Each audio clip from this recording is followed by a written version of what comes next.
trabajo de los historiadores académicos como ustedes, porque la divulgación es seria, tiene que serlo en el sentido de buscar la historiografía, a los grandes historiadores que han dejado obras extensas y que pues, obviamente para la gente común y corriente, la de a pie, es muy difícil, digamos, consultar los 10 volúmenes de la historia moderna de México de Daniel Cosío Villegas. Entonces, lo que hace el divulgador, yo digo que hablo con los muertos porque me convierto en una especie de medium para tratar de traducir lo que nos dejaron tanto los personajes como los grandes historiadores que ya no están y traerlo a la discusión del presente. Pero efectivamente sin la academia sería imposible hacer una divulgación, porque lo otro es la novela histórica, y ese es otro asunto totalmente.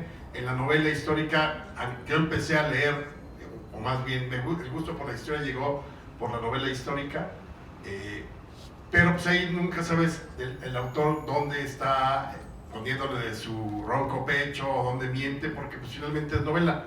Entonces yo siempre recomiendo, para conocer historia, es el ensayo, la crónica, la monografía, la biografía, y la novela simplemente tómenla como eso, como novela histórica. Pero bueno, el tema no es tanto la novela histórica. Antes que nada, y de seguir, nuevamente les agradezco que me acompañen aquí con el Titanic y la Revolución, y desde luego agradecerle otra vez a la librería, como lo hicimos hace 1 año y medio aproximadamente, que me permitan presentarme aquí a la Sandra Maray, maravillosa, extraordinaria librería además que tienen aquí, y es un placer, sobre todo ver mucha gente que vi el año pasado. Les agradezco a ustedes que se toman este tiempo en vísperas del Día de la Madre para hablar de este tipo de temas, y me da mucho gusto que esté prácticamente lleno la librería.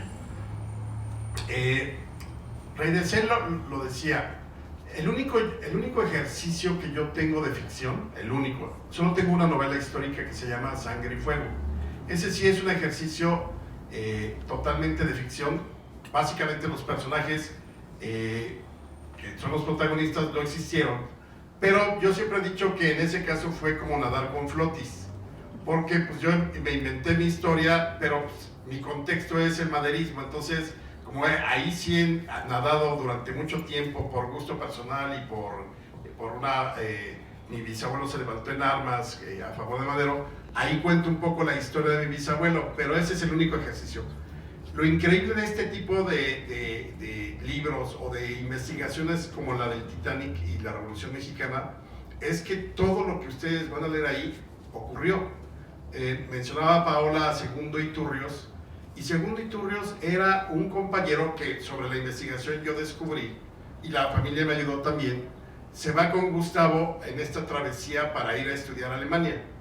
A la mera hora yo creo que le dio a Segundo Iturrios el síndrome del jamaicón, pues, extrañaba las gorditas de harina de ahí de Parras, el queso asado con salsa, y se regresa antes y lo deja solo. Todo eso se va contando y se va viendo a lo largo del libro.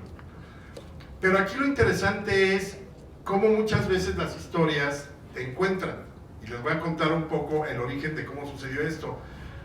Lo más difícil de todo yo creo que es haber encontrado un título. Ese título no me termina de convencer, porque es como cuando uno veía aquella película de Juan Orol, Charros contra Gángsters. Es decir, ¿qué podían tener los charros con los gángsters? Hay que ver la película. Pero aquí exactamente igual, el Titanic y la Revolución Mexicana. Entonces nunca dimos con un título así como más adecuado, pero queríamos que saliera el Titanic en el título, porque pues, también es como, súper vendible, y no lo es tanto. Pero bueno, ahí les va la historia. 1999, yo en ese momento estaba trabajando en el editorial Clio, y estaba a cargo de la edición de las obras completas de Francisco y Madero. Entonces fui muchas veces a Parras, porque pues, ahí nació Francisco, aunque la mayor parte de su vida la pasó en San Pedro de las Colonias, pero todavía había mucha descendencia en Parras, Coahuila, y además mucha gente que lo conoció, como su familia, parte de la familia que tenía que ver con los Madero, era la familia Aguirre Benavides de Parras. Entonces voy a ver a un señor que se llamó Gustavo Aguirre, que es el hijo del protagonista del libro, y ahorita les voy a explicar cómo se da esta situación. Lo fui a ver a él porque pues, típico que había que estar indagando con toda la gente de Parras a ver si tenían documentos, alguna foto inédita que por ahí guardaran. Pues como siempre se hace investigación cuando vas a estos lugares, ¿no? Oiga, de casualidad no tiene una carta, una foto o algo, te cuentan historias, mucha historia oral. A mí me encanta, ese proceso es maravilloso. Termino de hablar con Gustavo Aguirre y de pronto ya para irme me dice, espérame tantito, te voy a enseñar un documento a ver si te interesa, que ya no tenía que ver con Madero. Entonces se va a su habitación, regresa y saca pues una hoja doblada en varias partes y la extiende, la desdobla y es un mapa. Es un mapa del continente americano, el Atlántico y el continente europeo. Y luego uno ya cuando va viendo al detalle te das cuenta que es una carta de navegación. Y entonces esa carta de navegación te mostraba el día en que el vapor Frankfurt salía de Galveston el 6 de abril de 1912 y ponía día por día el número de millas náuticas que recorría. Imagínense en ese entonces un viaje a Europa, no en el Titanic iba a 24 kilómetros por hora, o sea, y era el rápido, doblaba la velocidad de los otros transatlánticos. Por ejemplo, el Frankfurt lo hacía en 12 kilómetros por hora. Por eso eran 18 días desde Galveston hasta Bremen. Entonces yo empiezo a ver el mapa, pues, oye, qué padre, y además así como sus dibujitos, el mapa viene en el libro, y de pronto veías que en el día 14 al 15 había un pequeño barco hundiéndose, dibujado, y un iceberg, y decía Titanic. Entonces yo le digo a don Eugenio, oiga, ¿y esto qué es? Entonces me dice, es que mi papá tenía 16, 15 años cuando mi abuelo lo mandó a estudiar a Europa ingeniería eléctrica porque él quería que regresara, como lo contaba Paula, a Parras a poner la luz eléctrica. Y entonces voltea el mapa y atrás está la carta, ahí tal cual, donde Gustavo describe lo que vio ese día que llegaron 10, 12 horas más tarde del naufragio.